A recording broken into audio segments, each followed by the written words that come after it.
எல்லாருக்கும் வணக்கம். என் பேர் ஷாங். இந்த வீடியோ எதுக்கு பண்ணுறேன்னா, இப்போ வந்து கேபிஒய் பாலா அப்படிங்கிற ஒரு ஆர்டிஸ்ட் இருக்காப்புல. அவங்கள பற்றி ஒரு கான்ட்ரவர்சி போயிட்டுருக்குல்ல. அவங்க நிறையா சோஷியல் சர்வீஸ் மாதிரி நிறையா நல்லது பண்ணியிருக்காங்க. நிறைய ஆளுங்களுக்கு அவங்களால ஹெல்ப் வந்துச்சு. அவர் இப்போ ஒரு படமெல்லாம் நடிச்சிருக்காப்புல. அந்த ரிலீஸ்க்கும் பிரச்சனை, அந்த படத்துக்கும் பிரச்சனை. அதுக்கப்புறம் இப்போ அவர் பண்ணுறதெல்லாம் டுபாக்கூர் அந்த மாதிரிலாம் கிளப்பி விட்டுருக்காங்க. அதில் அவரோட எக்ஸ்ப்ளனேஷனும் வந்துருச்சு. அதில் அவர் ப்ரூவ் பண்ணியிருக்காரு அவர் ஜென்யூனாக தான் பண்ணாருன்னு. எனக்கு இதை பற்றி ஒன்று தான் சொல்லணும். பாருங்கள், 10 ரூபா யாருமே யாருக்குமே சும்மா கூட கொடுக்கறதில்ல. எல்லாருமா நமக்கு என்ன வேணும், நமக்கு என்ன ஆகும், நமக்கு என்ன வேணும்னு சேர்த்து தான் வச்சுட்டு இருக்கோம். நானும் அப்படி தான் இல்லையா? நம்ம வாழ்க்கையில் நம்ம சம்பாதிச்சா நம்ம 10 பைசா கூட யாருக்காவது கொடுக்கணுன்னா கூட 10 வாட்டி யோசிப்போம். ஆனால் அவர் வந்து கீழே இருந்து கிரவுண்ட் லெவல்லேருந்து மேலே வந்து அவர் சம்பாதிக்கிற காசில் வந்து அவர் பண்ணுறாருல்ல, அதை தட்டி கொடுங்க. அதை அவர் பண்ணுறாரு, அது அவர் மனசால் பண்ணுறாரு. உங்களுக்கு தான் பண்ணுறதுக்கு மனசு இல்லை வக்கு இல்லை, துப்பு இல்லை, என்ன வேணால் நினச்சி போட்டோம்.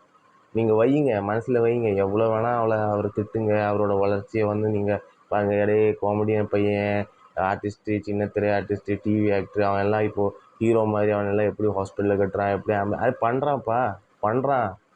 ஏன் அரசியல்வாதி தான் பண்ணணுமா? இல்லை சோஷியல் ஒர்க்கர் தான் பண்ணணுமா? இல்லை பணக்காரன் தான் பண்ணணுமா? ஏன் நார்மலாக இருந்தால் பண்ணக்கூடாதா? நாம் சம்பாதிக்கிறதுலேருந்து ஒரு 5% நமக்கு தோணுனா நம்ம கொடுக்குறோம்ல, ஏன் கொடுக்கக்கூடாது? கொடுக்குறவன் கொடுக்கட்டும்ப்பா. ஏன் அதையும் மாற்றி விடுறீங்க? நீங்களும் கொடுக்க மாட்டேங்கிறீங்க. யாராச்சும் யாருக்காவது உதவுதா இருந்தால், டுபாக்கூர் பண்ணுறவங்களும் நீங்கள் பார்க்குறது இல்லை, வச்சு செய்கிறாங்க. ஆக்சியில் வந்து என்ன தான் பண்ணுறாங்க, இதான் பண்ணுறாங்க. சேவைன்னு சொல்லிட்டு நம்மளை வச்சு தான் செய்கிறாங்க. அவங்கள ஒன்றும் பண்ண முடியாது, அவங்கள எக்ஸ்போஸ் பண்ண முடியாது. ஆனால் இந்த மாதிரி புதுசாக வந்து நல்ல நல்ல நல்ல அவங்க வந்து எக்ஸாம்பிள் செட் பண்ணுறாங்க. முன்னுதாரணம்.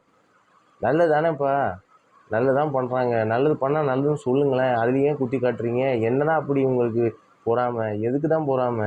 நாம் தான் பண்ண போகிறதில்ல, பண்ணுறவனையும் பண்ண விட மாட்டோம். ஆனால் இவன் தான் பண்ணணும், அவன் பண்ணக்கூடாது, அந்த மாதிரிலாம் சொல்கிறதுக்கு கூட ஒரு ஆள். இது கூட ஒரு பஞ்சாயத்து வேறு. 10 பைசா யாருக்குமே உதவி பண்ண மாட்டோம். ஆனால் உதவி பண்ணுறோன்னு கூட நம்ம பேர் வைப்போம். நான் பாலானுக்கு தான் சொல்கிறேன். பாலானா எனக்கு வாய்ஸ் தெரியாது. ஆனால் நீங்கள் பண்ணுறது வந்து ரொம்ப மகிழ்ச்சியாக இருக்குது. நீங்கள் பண்ணுங்கள். நீங்கள் உண்மையாக பண்ணுறீங்கல்ல, உங்கள் மனசாட்சிக்கு தெரியும்ல, வாங்கினவனுக்கும் தெரியும், கொடுக்குறவனுக்கும் தெரியும். இது மற்ற உலகத்துக்கெல்லாம் புரிய வைக்கணும்னு அவசியம் இல்லை. ஏன்னா நீங்கள் எதுவும் எதிர்பார்க்காம செஞ்சீங்கன்னா அது போகிற இடத்துல போய் சேரும். அவங்க மனசில் இருப்பாங்க. அப்படி நிறைய மக்கள் உங்களை வாழ்த்துறாங்க, நிறைய பெரிய ஆளுங்க உங்களை வாழ்த்துறாங்க. அது போதும்னு சொல்லி விடைபெறுகிறேன்.